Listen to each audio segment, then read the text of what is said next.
제가 시험 범위를 이제 이렇게 적어놨는데 검은색으로 되어 있는 부분이 교과서 범위고요.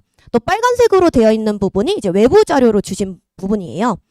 딱 단편적으로 봤을 때는 교과서가 조금 많이 출제되나? 라고 생각을 하시겠지만 조금 뒤에 이제 제가 보여드리는 자료를 보시면 거의 교과서와 외부 자료가 5대5 정도의 비율로 출제가 됩니다.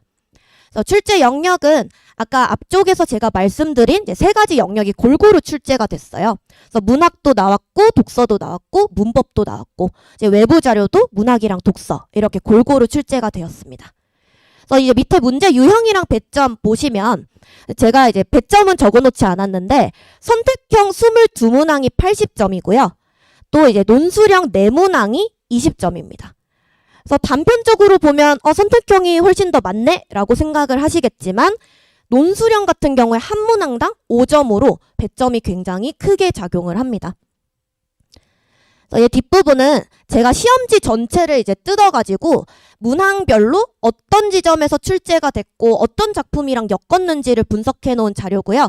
빨간색으로 적어 놓은 부분들이 이제 외부 자료, 그 다음 검은색이 교과서 자료 부분입니다. 그래서 보시듯이 이제 교과서 부분이랑 외부 지문이랑 거의 이제 5대5로 엮여 나왔다라고 이제 봐주시면 되고요.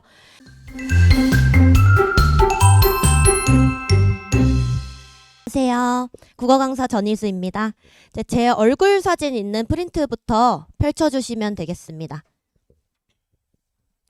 네, 바쁘신 와중에 설명에 참석해 주셔서 이제 너무 감사하고요. 이제 본격적으로 설명에 시작하도록 하겠습니다. 일단 이제 저를 잘 모르실 것 같아서 간단하게 설명을 드리면 이제 저는 석사랑 그리고 학사 모두 국어 국문학을 전공을 했고요.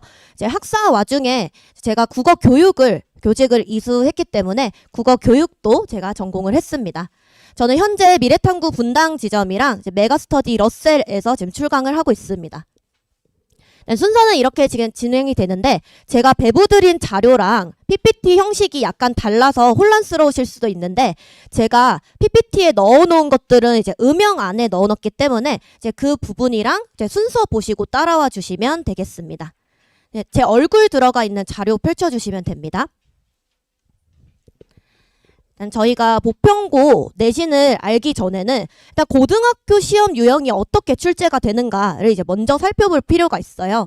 저희 이제 중학교 때 시험이랑 고등학교 시험이 굉장히 다르다라는 이제 말씀 많이 들어보셨죠.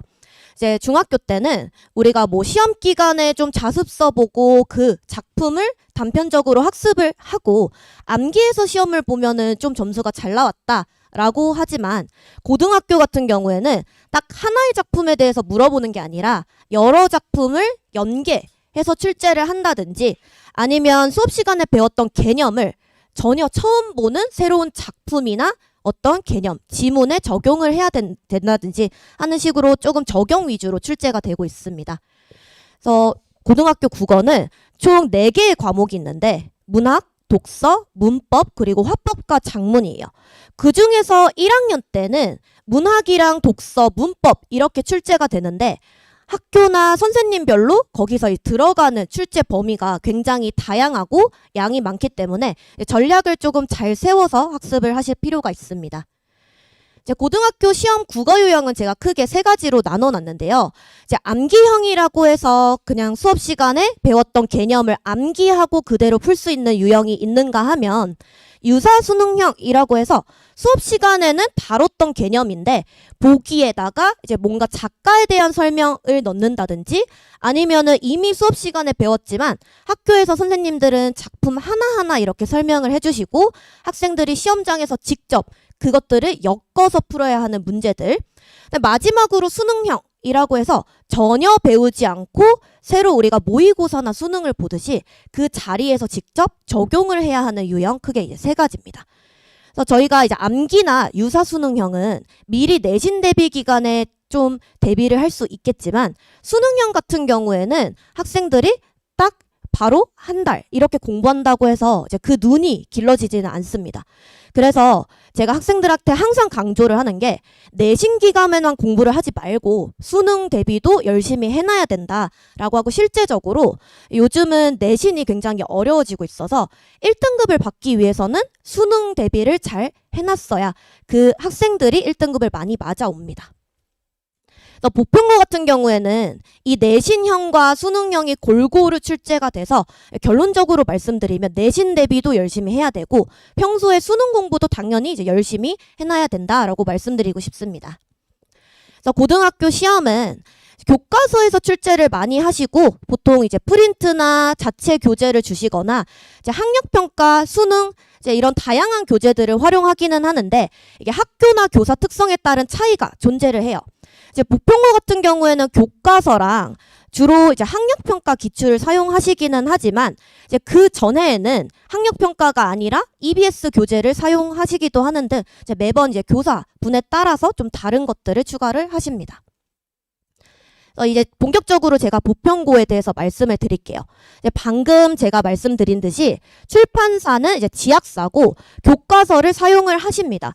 근데 여기에 이제 추가적으로 외부 자료를 넣어주시는데 결국 보편고에서 변별을 가지기 위해서는 저 외부 자료에 대한 대비가 잘 되어 있어야 하는 거고, 이 외부 자료는 매년 선생님들이 그 자료에 어떤 주제라던가 아니면 들어가는 유형이라던가 이런 것들을 조금 바꾸시기 때문에 그 해 학교에 가서 수업을 열심히 듣고서 그 자료에 대한 정보를 가지고 오셔야 됩니다. 그래서 지필평가 유형은 선택형이랑 논술형 이렇게 있는데 여기서 논술형이 서답형이 아니라 논술형이라고 돼 있어요. 여기 이름에서 보시듯이 그냥 단답식으로 적는 게 아니라 무엇에 대해서 서술하시오라고 조금 부담이 있는 문제로 출제가 됩니다. 우리 학생들이 논술형은 원래 부담을 가지고 있는데 거기서 이제 조금 다양한 개념들을 묶어서 서술하시오라고 나오기 때문에 이 서술형에 대한 대비가 좀 잘 되어 있어야지 이제 여기서 이제 만점을 받을 수 있을 겁니다. 제가 시험 범위를 이제 이렇게 적어놨는데 검은색으로 되어 있는 부분이 교과서 범위고요. 또 빨간색으로 되어 있는 부분이 이제 외부 자료로 주신 부분이에요. 딱 단편적으로 봤을 때는 교과서가 조금 많이 출제되나? 라고 생각을 하시겠지만 조금 뒤에 이제 제가 보여드리는 자료를 보시면 거의 교과서와 외부 자료가 5대5 정도의 비율로 출제가 됩니다. 그래서 출제 영역은 아까 앞쪽에서 제가 말씀드린 이제 3가지 영역이 골고루 출제가 됐어요. 그래서 문학도 나왔고 독서도 나왔고 문법도 나왔고 이제 외부 자료도 문학이랑 독서 이렇게 골고루 출제가 되었습니다. 그래서 이제 밑에 문제 유형이랑 배점 보시면 제가 이제 배점은 적어놓지 않았는데 선택형 22문항이 80점이고요. 또 이제 논술형 4문항이 20점입니다. 그래서 단편적으로 보면 선택형이 훨씬 더 많네 라고 생각을 하시겠지만 논술형 같은 경우에 한 문항당 5점으로 배점이 굉장히 크게 작용을 합니다. 이 뒷부분은 제가 시험지 전체를 이제 뜯어가지고 문항별로 어떤 지점에서 출제가 됐고 어떤 작품이랑 엮었는지를 분석해 놓은 자료고요. 빨간색으로 적어 놓은 부분들이 이제 외부 자료, 그 다음 검은색이 교과서 자료 부분입니다. 그래서 보시듯이 이제 교과서 부분이랑 외부 지문이랑 거의 이제 5대5로 엮여 나왔다라고 이제 봐주시면 되고요. 조금 특이한 거는 3번부터 6번 있는 이 두 번째 칸인데요. 실제 교과서에는 이 작품, 3줄짜리 작품 하나만 들어가 있어요. 근데 이제 연계 작품으로는 다른 시조 작품에서 3개가 출제됐고 또 논술형 같은 경우 한 작품이 또 출제가 돼서 실제 교과서에서 이제 배운 작품 한 작품, 연계되는 작품 총 4작품 해서 5작품이 묶여서 판단하는 문제로 나왔습니다. 또 이제 그 다음 칸도 보시면 교과서에서 배운 것과 또 외부 자료로 주는 것들을 엮어가지고 공통점과 차이점을 묻는 문제로 출제가 되었고요. 이제 뒷부분 빨간색 보시면 이제 외부 작품에서 단독 문제로 출제되는 것도 있었고 또 여기 검은 부분처럼 교과서 지문이랑 학습활동 부분을 엮어서 내시는 부분도 있었습니다. 또 이제 밑에서 두 번째 이 부분은 문법 부분인데요. 제가 이제 한 칸으로 짧게 넣어놨지만 문항수를 보시면은 객관식의 절반이 문법에서 출제가 됐습니다. 그래서 우리 학생들이 이렇게 시험 범위가 여러 개의 이제 작품이 나오고 작품들이 여러 개면은 한 작품당 쏟는 시간이 비슷해요. 근데 실제로 문제 나온 거를 까보면 여기서 이제 문법이 절반이 나왔다라는 거는 학생들이 미리 시험 대비를 할 때 문법 대비를 좀 더 열심히 할 필요가 있다라는 거를 이제 시사합니다. 또 이제 마지막 작품, 마지막 문제도 조금 특이한 게 요거는 이제 외부 지문으로 독서 지문 어려운 게 들어갔는데 논술형 딱 한 문제에서만 물어봤습니다. 그래서 학생들이 그 긴 지문을 읽고서 결국에는 한 문제를 답하기 위해서 이 지문을 읽었어야 하는 거고 보시는 바와 같이 작품이 굉장히 많기 때문에 학생들이 시험을 보면서 시간이 부족하다라고 느낄 가능성이 높아요. 그래서 여기서 이제 주어지는 모든 작품과 지문들을 미리 열심히 이제 달달달달 외우듯이 다 익히고 가지 않았으면 시험을 볼 때 시간이 부족하다라고 이제 느끼게 될 겁니다. 그래서 이제 내신 경향 예를 이제 총체적으로 말씀드리면 문법 같은 경우에는 모의고사 유형이라고 해서 보통 보기에다가 한글 맞춤법 조항을 주고서 그걸 이제 보고서 푸는 문제로 출제가 되는데 이 조항들 길이도 길고 뭐 하나만 제시하는 게 아니라 한 5개 이렇게 여러 개의 조항을 제시하기 때문에 좀 어렵게 나오는 편이고요. 이제 문학 같은 경우 아까 연계되는 작품이 굉장히 많았고 또 이제 문학 작품 자체가 많기 때문에 대비를 좀 많이 해놓으셔야 되고요. 또 뒤에 우리가 문제 볼 때 또 보시겠지만 개념어 문제가 출제되는데 즉 개념어는 우리가 이미 많이 들어본 것들이에요. 뭐 지규법이라던가 의인법이라던가 이렇게 아는 개념이지만 새로운 작품에 적용을 해야 할 정도로 조금 어렵게 출제가 됩니다. 제가 이 부분에서 독서 부분은 지금 빼놨는데 그래서 보편고는 문법이랑 문학이 조금 어렵게 출제가 되고 독서는 마지막 논술형 문학 말고는 이제 어렵게 출제가 되진 않았습니다. 그래서 문학이랑 문법에 지금은 조금 더 치중을 해서 공부를 하셨으면 좋겠습니다. 또 이제 논술형이 쉽지 않고 여러 개념을 엮어서 내는 식으로 까다롭게 나오기 때문에 논술형 대비 이제 당연히 하셔야 되고요. 또 이제 외부 자료도 이제 많은 비중을 차지하기 때문에 그 외부 자료에 대한 공부 반드시 하셔야 되고 또 이제 학기 시작했을 때 어떤 외부 자료가 시험 범위에 들어가는가라고 하는 식으로도 이제 공부를 해 놓으셔야 됩니다. 이렇게 시험 범위는 좀 많은 편이지만 거기에 비해서 시험 난이도는 그렇게 높지는 않은데요. 절대적으로 높진 않다는 게 아니라 시험 범위가 많기 때문에 조금 더 핵심 위주로 출제를 하셨다라고 생각해 주시면 됩니다. 네, 만약 학생이 중학교 때까지 국어 공부를 전혀 해보지 않았다라고 하면은 굉장히 어려운 시험입니다. 이제 시험지 문항들을 보면서 제가 간단하게 설명을 드릴 건데 이제 보편고도 그렇고 다른 학교 시험도 그렇고 크게 문제 유형은 3가지예요. 이제 표현상의 특징이라고 해서 어떤 개념을 가지고 그 형식을 적용하는 문제랑 그다음에 두 번째 세부 내용 문제 있어서 이제 내용을 묻는 문제 마지막에는 여러 가지 작품과 개념을 연계하고 적용하는 거 그 다음에 혹은 뭐 보기에다가 새로운 작품을 주고서 또 적용하는 거 이제 이런 식의 유형이 있는데 보편고는 두루두루 출제하시고 이 유형들을 섞어서 출제를 하십니다. 네, 첫 번째 제가 이 PPT에 띄워놓은 자료는 지금 독서 지문인데요. 제가 배부해드린 자료에는 이 문제를 넣어놓진 않았어요. 그래서 지금은 뭐 문제를 푼다기보다는 이런 유형이 나온다라고만 들어주시면 되겠습니다. 얘네 독서 지문이고 이미 학생들이 수업 시간에 배웠던 내용인데 첫 번째 문항에서 내용 전개 방식이라고 이제 물었는데 이 내용 전개 방식이라는 거는 결국에 수능 지문을 다룰 때 쓰는 용어예요. 선택지에서 뭐 변청 과정을 설명해라, 뭐 개념과 의, 특징 이런 용어들이 나오는데 학생들이 미리 공부를 하면서 이 지문에 얘가 키워드구나. 얘는 뭐 이렇게 역사적인 걸로 설명을 하고 있구나 라는 걸 미리 공부를 하지 못했다면은 좀 풀기 어려운 문제였고요. 이제 2번 문제 같은 경우에는 그냥 이제 내용일치 문제라고 해서 지문에 나와 있는 거를 제대로 이해했는지를 묻는 문제인데 지금 보시면은 지금 기호를 이렇게 냅두고 모두 고르시오라고 하는 문제로 출제가 되었어요. 우리 학생들이 가장 어려워하는 유형이 모두 고르시오라는 유형인데 이 유형이 이제 보편고 시험에서 이 시험에서만 4문제가 출제가 됐습니다. 실제로 이제 미음까지 말고 시옷까지 가는 번호도 있었고, 그래서 굉장히 복잡하고 다양한 것들을 판별해야 되기 때문에 이런 문제를 푸는데도 상당히 많은 시간이 소요가 됩니다. 다음은 이제 연계돼서 엮어놓은 문제들인데, 6번 문제처럼 이렇게 밑줄을 그어놓고 그냥 두 가지 소재만 판단하는 문제처럼 조금 간단한 게 있는가 하면 3번 문제처럼 4개의 작품을 엮어가지고 판단을 해야 되는 조금 복잡한 문제들도 있습니다.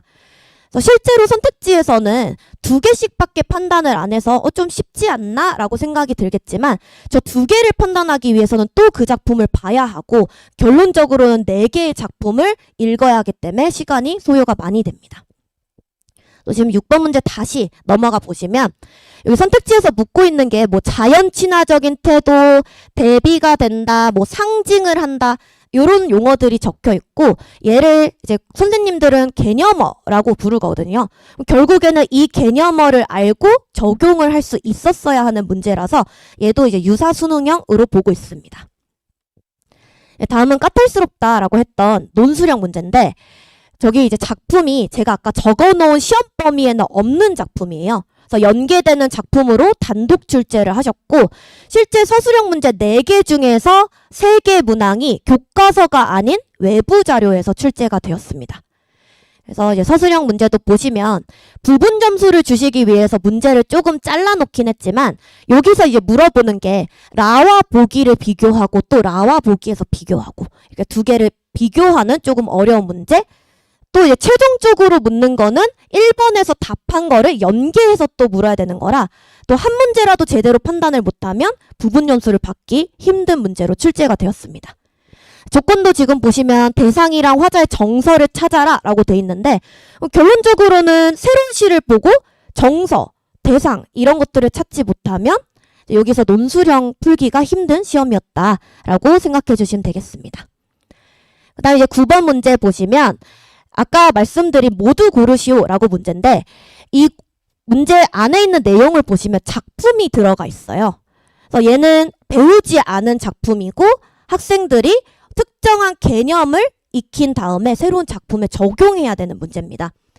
제가 여기 이제 기억과 가치라고 하고 괄호를 적어놓긴 했는데 실제 시험장에서는 그냥 19에다가 그냥 기억이라고 표시를 해 놓으신 거고 그럼 학생들이 기억을 보면서 쟤는 역설법이네 라고 한번 판단을 하고 그 다음에 여기서 역설법을 찾아야 하는 문제로 이제 1, 2학년 학생들이 내신에서 가장 부담스러워하는 문제가 이 유형이에요. 그래서 제일 힘들어하는 그 유형이 이제 무려 6개나 판단해야 되는 문제로 출제가 되었습니다. 그래서 이런 문제를 대비하시려면 결국에는 수능 공부를 하듯이 새로운 작품에 계속 개념을 적용해보는 연습을 하셔야 됩니다. 그래서 이렇게 저희가 이제 시험 문제까지 살펴봤을 때 그럼 결국 이제 보편고 시험을 대비하기 위한 전략은 어쨌든 내신이기 때문에 학교에서 수업하시는 거를 좀 성실하게 들으면서 외부 작품에는 뭐가 들어가지? 라는 거를 파악하는 게 첫 번째 단계고요. 그 다음에 이제 공부를 하실 때는 아까 저희가 교과서랑 외부 작품이 연계해서 나오는 것을 보셨듯이 공부하실 때 직접 이 작품이랑 저 작품은 이런 표현법에서 엮일 수가 있겠다. 이 작품과 이 작품의 정서가 똑같다, 다르다. 이런 식으로 연계해서 학습을 하실 필요가 있습니다. 또 이제 수능형 문항이 꽤 많이 나오고 있기 때문에 미리 수능 대비가 이루어지는 게 좋습니다. 그래서 저희가 이제 1등급을 이제 만들기 위해서는 본격적으로 내신 대비를 하기 전까지 한 달 정도의 시간이 있는데 그 시간 동안에는 뭔가 작품을 열심히 내신 대비를 한다기보다는 수능 공부 위주로 좀 공부를 하셨으면 좋겠어요. 계속 강조했듯이 이제 문학 개념어 학습을 하시는 게 좋은데 이 개념어는 뭐 EBS 무료 강의도 있고 시중교재 찾아보시면 개념어라고 이제 적혀있는 책들이 있어서 그냥 그런 책들을 현대시 위주로 공부를 하시면 됩니다. 1학년 때는 다른 개념어보다는 시파트가 중요하게 작용하기 때문에 현대시 혹은 고전시까지만 이제 개념어 공부를 미리 대비해 두시면 됩니다. 또 이제 문법, 이론도 이제 미리 학습을 하셔야 되는데 이제 얘랑 연계해서 이제 다음 걸로 같이 설명을 드리도록 하겠습니다. 이제 문법도 비중이 상당히 높았고 시험마다 들어가는 영역이 다른데 일단 1학기 때는 대부분이 현대문법 위주예요. 현대문법도 아까 시험 범위 보셨듯이 그 중에서 의문 파트 그리고 한글 맞춤법 파트가 이제 시험 범위로 들어가게 됩니다. 그래서 우선 이제 한 달 동안 단기간에 좀 대비를 미리 해놓겠다라고 하시는 분들은 의문 변동이랑 한글 맞춤법 이제 위주로 공부를 미리 해놓으시는 게 좋습니다. 또 이제 문학으로 넘어가시면 이제 아까 시험 범위에서 큰 단원명이 뭐 서정갈래, 교술갈래 이렇게 적혀 있었는데 이거를 우리가 문학 갈래론이라고 불러요. 쉽게 말하면 시 파트, 소설 파트, 극 파트 얘네들에서는 알아야 할 이론들이 있는 거고 또 그런 그 작품에 적용할 때도 그 이론이 엮여 나오기 때문에 그 갈래적인 학습도 해두시는 게 좋고요. 이제 고전문학은 아까 황진이 동짓달 기나긴 밤 이런 식으로 좀 짧게 나와서 시조 위주로 공부를 해두시면 되겠습니다. 고전문학은 이제 시조 위주로만 이제 공부를 해두시면 대비가 충분할 거라고 생각합니다. 이제 독서는 어렵게 나오진 않지만 핵심적인 거를 파악하고 전개 방식을 보는 능력은 있어야 되기 때문에 이제 꾸준히 기출문제 같은 것들을 보면서 이 문장에서 얘가 가장 중요한 단어야. 이 문단에서는 이 문장이 가장 중요해 정도로만 이제 변별할 수 있게 미리 학습을 하시면 되겠습니다. 이제 세 번째는 이제 지금부터 이제 고등학교 3학년 때까지 국어는 조금 꾸준히 해라라고 말씀드리고 싶어요. 이제 우리 학생들 특징이 뭔가 공부할 게 많으면 오늘은 수학하고 싶다. 수학 이렇게 주구장창 파고 내일은 영어 하고 싶네? 이러면 영어 주구장창 파고 이런 습성이 있는데 보통 이제 국어의 감이라는 말씀 많이 들어오셨죠. 또 이제 문해력, 독해력 이런 말씀 많이 하실 텐데 결국 그 국어의 감과 문해력, 독해력은 꾸준히 하는 데서 생겨나요. 그래서 국어 같은 경우에는 이렇게 잠잠하게 있다가 한참 뒤에 국어 성적이 이렇게 오르게 되는데 여기 중간중간에 끊겨버리면은 얘를 읽는데 또 시간이 굉장히 오래 걸려요. 그래서 꾸준히 하라는 거는 좀 모호하니까 제가 매일매일 하라고 말씀드리고 싶지만 실제적으로 이게 어려워서 매일매일 못하면 이틀에 한 번씩이라도 국어 지문을 보고 이제 국어를 볼 시간이 정말 없다라고 하면 교과서에 뭐 과학이나 사회에서 줄글로 되어 있는 부분 보면서 얘가 키워드다, 얘가 중요하다 요 정도로만 이제 학습을 하셔도 괜찮습니다. 그래서 매일매일 하시고 이제 꾸준히 하셔야지만 국어 점수는 오를 수 있고 이렇게 꾸준히 한다는 전제하에 빠른 학생들은 한 3개월이면 점수가 오르고 그 다음에 6개월 정도면은 조금 안정적으로 구조를 볼 수 있게 됩니다. 이제 마지막에 제가 이제 어휘 학습이라고 적어놨는데 이제 학생들한테 늘 어휘를 강조를 해요. 근데 영어식으로 철자를 외우고 뜻을 외워라 이런 게 아니라 문맥적으로 이 단어가 어떻게 쓰였는가라는 이제 보는 눈이 필요합니다. 실제 학생들이 다 열심히 공부를 하고 다 대부분이 학원 다니고 뭐 학교 수업 열심히 들으면서 해당 범위를 공부를 하고 가는데 다 열심히 공부하고 암기해놓고서 시험장 가서 물어보는데 그게 뭐 물어보는 거지? 라는 걸 몰라서 틀릴 때가 많아요. 근데 그 유형들을 살펴보면 표현을 조금 바꿔놓으면 같은 뜻인지 몰라서 즉 어휘가 제대로 안 돼서 틀리는 경우가 많습니다. 그래서 이제 문맥에서 찾는 연습 위주로 해서 어휘 학습을 해두시는 게 도움이 많이 됩니다. 이제 마지막은 이제 기출 문제인데요. 보편고는 외부 자료로 기출 문제를 많이 활용하시기 때문에 고등학교 1학년 학력평가 위주로 3개년 그래서 지금으로 따지면 이제 2022년, 2023년, 2021년 이렇게 3개년 위주로 미리 문제를 풀고 분석을 해두시는 게 도움이 됩니다. 근데 문제를 푸실 때 전체 45문항을 풀 게 아니라 16번부터 45번까지만 분석을 하시면 돼요. 16번부터 45번이 문학이랑 독서 지문이라서 아까 출제 경량 보셨듯이 외부 지문으로 넣으셔도 그 부분에서 넣으실 거라 16번에서 45번 문학, 즉 문학이랑 독서만 조금 꼼꼼하게 봐주시면 되겠습니다. 제가 이 종합적인 사고력을 강조를 해놨는데 우리 학생들이 문제집 풀거나 이렇게 공부를 할 때 습성을 보면은 대부분이 문제를 쭉 풀고 맞았는지 틀렸는지 채점하고 틀렸는 거 위주로 해설지 보고 그러고 넘어가요. 근데 이렇게 공부해서는 국어 점수는 안 오릅니다. 그래서 오답만 볼 게 아니라 문제 지문들도 하나하나 보고 그 지문을 분석하고 난 다음에 모든 이제 지문에 딸려있는 모든 문제들을 다 보면서 얘는 이 부분에서 출제를 했구나. 이 문제가 물어보는 거는 개념어였구나. 이런 것들을 계속 생각하면서 문제 유형을 먼저 판단하실 필요가 있습니다. 여기까지가 제가 이론에 대한 이제 설명이고 보편고 학습에 대한 설명이었고요. 이제 그 다음부터는 이제 제 수업에 대해서 간단하게만 말씀드리고 끝내도록 하겠습니다.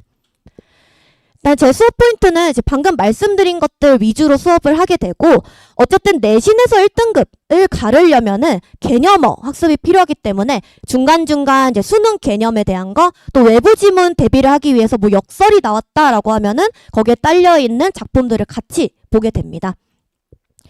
또 제가 이제 추구하는 방향은 어렵게 공부해서 쉽게 풀자가 아니라 쉽게 공부해서 어려운 거를 맞추자라는 이제 방향이라서 항상 수업 시간마다 이제 키워드 같은 것들을 이제 조금 던져주는 두 갈씩 수업으로 진행을 합니다.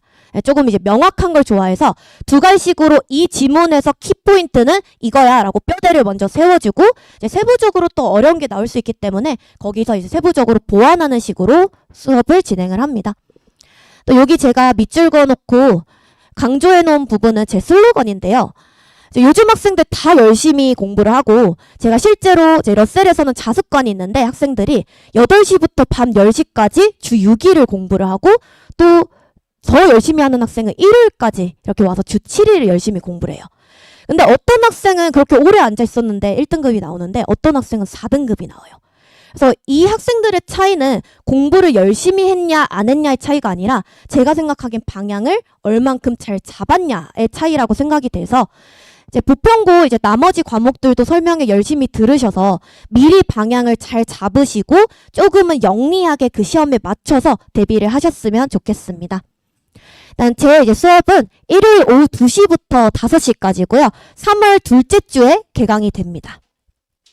이제 관리 프로그램은 이제 다른 선생님들이랑 이제 비슷하게 진행을 하고요. 복습 영상 당연히 이제 매번 제공을 하고 또 제가 한 명씩 상담을 하면서 이제 국어 내신뿐만 아니라 이제 수능 공부를 할 때 어려운 거, 부족한 거 이런 것들을 개별 상담하고 또 혹시 뭐 필요한 게 있으면 자료를 따로 준다든지 아니면 어떤 영상을 추천해 준다든지 하는 식으로 이제 1:1 보완이 이루어집니다. 숙제 검사 이제 매번 철저히 해서 이제 학생들별로 이제 어떤 부분이 부족하고 어떤 부분이 이제 잘 되고 있는가를 이제 개별별로 이제 파악을 하고 있고요. 제가 이제 강조드리고 싶은 거는 이 부족한 부분을 제가 직접 관리한다라는 거를 이제 강조드리고 싶어요. 제가 이제 다른 지점도 이제 대형학원 이렇게 나가다 보면 학생들이 많고 저도 이제 조교를 쓰기는 하는데 제가 학생의 특성을 알아야지만 수업을 할 때 그 학생이랑 소통을 할 수 있고 또 이제 조교 같은 경우에는 뭔가 종합적인 개념을 모르는 경우가 있어서 제가 이제 질문도 직접 받고 소통도 이제 직접 합니다. 또 마지막에 이제 어휘 제가 강조했기 때문에 이제 어휘 테스트 이제 매 시간마다 진행을 하게 됩니다. 그래서 제가 이제 후기 이렇게 올려놨는데 이제 미래탐구 유튜브 채널 보시면 제 OT 영상이랑 또 수업 강의 영상이 올라와 있어서 이제 그 부분 참고해 주시면 되겠습니다. 그래서 이제 제 연사는 이제 여기까지고요. 저는 이제 3월에 내신 대비로 돌아오도록 하겠습니다. 들어주셔서 감사합니다.